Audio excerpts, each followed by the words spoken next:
Hello students of class 12। तो आज हम वेव ऑप्टिक्स चैप्टर नंबर 10 के बहुत इंपॉर्टेंट टॉपिक्स में से एक दो टॉपिक्स लेकर आए हैं। एक तो हाइगन के सिद्धांत के से परावर्तन के नियमों को सिद्ध करना और दूसरा है हाइगन के सिद्धांत से अपवर्तन के नियम को सिद्ध करना। जैसा कि आपने रे ऑप्टिक्स में पढ़ा है चैप्टर नंबर 9 में, परावर्तन के नियम में जो गणितीय रूप जो होता है, आपतन कोण किसके बराबर होता है, परावर्तन कोण के मान के बराबर, वही सिद्ध करेंगे। और ये वेव ऑप्टिक्स में हम करेंगे, किसमें करेंगे, वेव ऑप्टिक्स में, तरंग प्रकाशिकी में। और दूसरा हम करेंगे स्नेल का नियम, जो कि अपवर्तन का नियम भी कहलाता है। तो sine I upon sine R बराबर अपवर्तनांक या नियतांक जो है वो भी सिद्ध करेंगे। तो पहले शॉर्ट में हम समझ लेते हैं कि हाइगन का सिद्धांत क्या है। थ्योरी अभी मैं नहीं लिखवा रहा हूं, इसका सिर्फ कॉन्सेप्ट बताता हूं। एक साइंटिस्ट थे जिनका नाम था हाइगन, उन्होंने एक सिद्धांत दिया है कि अगर मान लो आपको कोई सोर्स दिया हुआ हो या कोई एक तरंगाग्र दिया हुआ हो, तो उसका प्रत्येक जो बिंदु है वो दूसरे द्वितीयक तरंगाग्र के लिए सोर्स की तरह, स्रोत की तरह काम करेगा। मतलब ये अपनी छोटी छोटी वेव्स बनाएगा, ये छोटी छोटी वेव्स बनाएगा। ये मैं पहले हाइगन का सिद्धांत बता रहा हूं। ये भी अपना तरंगाग्र बनाए, छोटी छोटी वेव से एक तरंगाग्र बन जाएगा इस टाइप से, और इनको सबको मिलाते हुए एक कॉमन टेंजेंट जो ड्रॉ करेंगे हम, उससे हमें एक, ये प्राथमिक तरंगाग्र था, ये प्राथमिक था, और इस प्राथमिक से हमें जो नया जो तरंगाग्र मिला जिसको हम द्वितीयक तरंगाग्र बोलेंगे। ये जो कंस्ट्रक्शन के लिए होता है हाइगन का सिद्धांत, इसका वही वेग होगा जो प्राथमिक के कणों का, जो प्राथमिक में जो बिंदु थे या स्रोत थे प्रत्येक, उसकी जो स्पीड थी वायु निर्वात में, इसकी स्पीड भी वही रहेगी, जो कि आपको पता है c बराबर 3 इंटू 10⁸ मीटर पर सेकेंड होती है।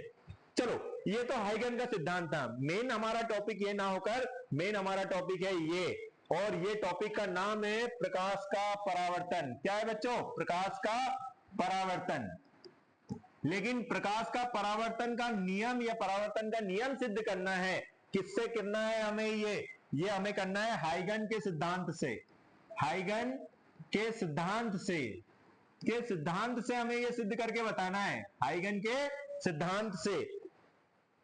देखिए, हाइगन के सिद्धांत से हम सिद्ध करते हैं। तो जैसा कि आपको देख रहे हैं, हम परावर्तन के लिए एक दर्पण लेते हैं। तो हमने यहां पर एक दर्पण लिया है जिसका नाम लिख लेते हैं एमएन। एमएन एक कोई दर्पण है जिस पर कोई किरण आपतित हो रही है। देखिए, हम किरण से भली भांति परिचित हैं, किरणें आपतित होती है और उसी माध्यम में परावर्तित हो जाती है। लेकिन हमें यह भी पता है, या पता नहीं है तो ये पता रखना है कि तरंगाग्र और किरणें कैसे होते हैं, एक दूसरे पर अविलंबवत होते हैं बच्चों। जैसे मान लीजिए किरण है, तो ये इसमें जो तरंगाग्र होगा वो अविलंबत, मतलब 90 डिग्री का एंगल से होगा, ये ध्यान रखना है। मान लीजिए ये किरण है, तो ये क्या है? इसका तरंगाग्र। ये इसका क्या है? तरंगाग्र। तो यहां पर हमने आपतित किरण ली और हमने ऐसे ही करा, तो ये सब क्या है? तरंगाग्र। लेकिन ये तरंगाग्र देखने की हमें जरूरत नहीं है, हमें तो ये वाला तरंगाग्र चाहिए। और ये वाला तरंगाग्र हमने लिख दिया ए और बी। ए भी हमारा एक तरंगाग्र होगा, और इसी तरंगाग्र को हमने क्या बोल दिया? आपतित तरंगाग्र। क्या बोल दिया बच्चों? आपतित तरंगाग्र। अब हमें पता है कि प्रकाश की किरणें आपतित होगी तो परावर्तित भी होगी सेम माध्यम में। मान लीजिए यहां पर वायु है, तो यहां पर भी क्या होगी? वायु होगी। अब ये किरणें तो हो गई, लेकिन हमें तो तरंगाग्र चाहिए। हमें तो क्या चाहिए? तरंगाग्र। अब कौन सा तरंगाग्र चाहिए? परावर्तित तरंगाग्र। तो हमने देखा कि ये जो दो परावर्तित किरणें थी उस पर हमने एक अविलंब खींच लिया, ये एक अविलंब खींच लिया। तो ये वाला तरंगाग्र हमारा सी डी, हमने इसका नाम दे दिया, ये डी बिंदु दे दिया और इसको सी दे दिया। तो सी डी भी हमारा नया तरंगाग्र मिल गया, इसको परावर्तित तरंगाग्र कहेंगे। क्या कहेंगे? एक आपतित तरंगाग्र हो गया, दूसरा क्या हो गया? परावर्तित तरंगाग्र। अब हम कोण देख लेते हैं। तो ये देखिएगा, यहां पर ये जो कोण है ये 90 डिग्री बना रहा है, और यहां पर ये वाला जो कोण है ये भी 90 डिग्री बना रहा है। तो हमें पता है सर्वांसम, त्रिभुजों के सर्वांसम की प्रॉपर्टी से या गुणधर्म से हमें पता है कि अगर एक त्रिभुज दूसरे के सर्वांसम है तो उसमें कोई एक कोण बराबर होना चाहिए। जैसा कि हमें यहां पर दिख रहा है, कोण भी 90 डिग्री है, यहां पर कोण डी कितना है? 90 डिग्री है। और एक भुजा समान होना चाहिए। तो देखिए, दोनों के लिए भुजा समान क्या है? ये भी, ये वाले त्रिभुज के लिए क्या है भुजा? AC। और ये वाले त्रिभुज के लिए भी भुजा क्या है? AC। तो भुजा समान होगी। अगर भुजा समान हो गई तो आमने सामने के कोण भी क्या हो जाते हैं? बराबर। तो विपरीत कोण जो है, विपरीत कोण कौन सा है? BAC।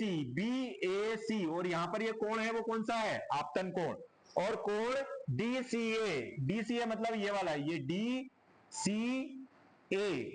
तो यहां पर C में, यहां पर C पर जो कोण है वो कौन सा वो कोण है बेटा, परावर्तन कोण। और आपको पता है आपतन कोण बराबर किसके होता है, परावर्तन कोण के, और यही है हमारा परावर्तन का नियम। यही क्या है बच्चों, परावर्तन का नियम। तो इसी तरीके से हमने हाइगन के सिद्धांत या तरंग प्रकाशिकी के माध्यम से हमने प्रकाश के परावर्तन का नियम का सिद्ध कर दिया है। अब हमें इसी वीडियो में हम देखते हैं प्रकाश का अपवर्तन, ये भी किससे, ये भी हम हाइगन के सिद्धांत से देखेंगे। तो बच्चों नेक्स्ट स्लाइड में आपको ऑलरेडी ये मिलेगा।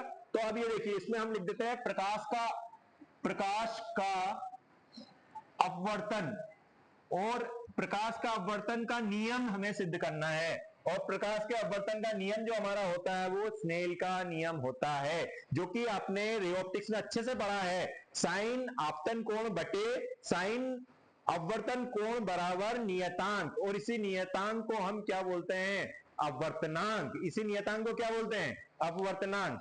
तो ये देखिए अब हमने सिद्ध कर दिया, लेकिन कैसे किया है ये हमें देखना जरूरी है।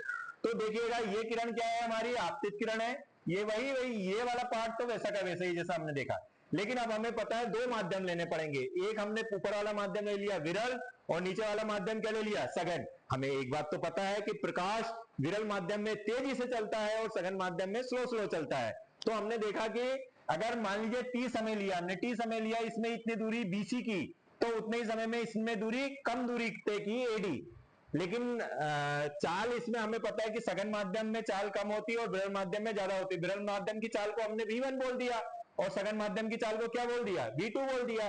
तो कौन ज्यादा है, V1 ज्यादा है, मतलब विरल माध्यम में प्रकाश की चाल ज्यादा है और सघन में कम है।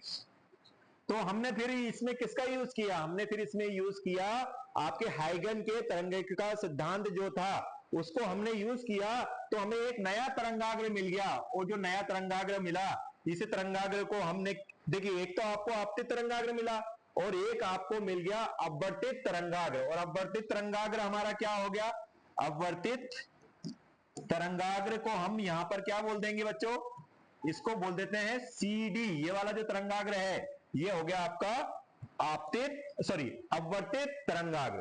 तो आपतित हो गया और अपवर्तित हो गया। अब हमें क्या करना है, यहां पर त्रिभुज लेने हैं। तो हमारे पास दो त्रिभुज दिख रहे हैं, एक ABC, एक त्रिभुज कौन सा दिख रहा है, ABC। देखिए बच्चों ABC त्रिभुज को देखते हैं। तो यहां पर देखिए ये वाला त्रिभुज मेरे पास है ABC, जिसमें ये 90 डिग्री है, लेकिन हमें कोण कौन सा लेना है, आपतन कोण साइन I लेना है, क्योंकि आपको पता है स्नेल नियम में sine I upon sine R होता है। तो ये वाले त्रिभुज लेना है। एक दूसरा त्रिभुज भी हम बना लेते हैं, कौन सा त्रिभुज लेना है वो भी, ताकि आपको क्लियर हो जाए। ये लीजिएगा, इसमें ये वाला त्रिभुज, इसमें ये वाला त्रिभुज लेंगे, ये वाला देख लीजिएगा, ये वाला। तो इसमें 90 डिग्री ये है, तो इसका कोण कौन सा है, ये वाला कोण क्या है, अपवर्तन कोण। तो देखिए पहला त्रिभुज कौन सा लिया, समकोण त्रिभुज हमने लिया है ABC, मतलब ये वाला। तो इसमें ये वाला कोण है, तो आपको पता है साइन I लिया हमने, तो लंब बटे कर्ण होता है, और लंब क्या है BC। इसमें ये वाली भुजा लंब है, और कर्ण कौन सी है AC, मतलब 90 डिग्री के सामने वाली भुजा क्या है, कर्ण है। ऐसा ही समकोण त्रिभुज ACD लिया, उसमें भी यही प्रॉपर्टी ली, और समीकरण 1 में समीकरण 2 का क्या कर दिया हमने, भाग दे दिया। जैसे ही भाग देते तो sine I upon sine R हो गया। ये BC अपॉन AC, और ये अपॉन में आ जाएगा AD अपॉन AC, लेकिन AC ऊपर चला गया तो ये AC से AC क्या हो गए, कैंसिल, और BC अपॉन AD हो गए।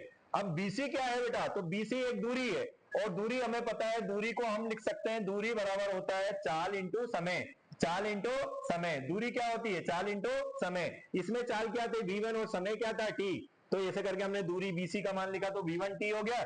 ऐसा ही AD दूसरी दूरी हो गई, तो V2T, T से T क्या हो गया, कैंसिल हो गया, बचा क्या, V1 अपॉन V2।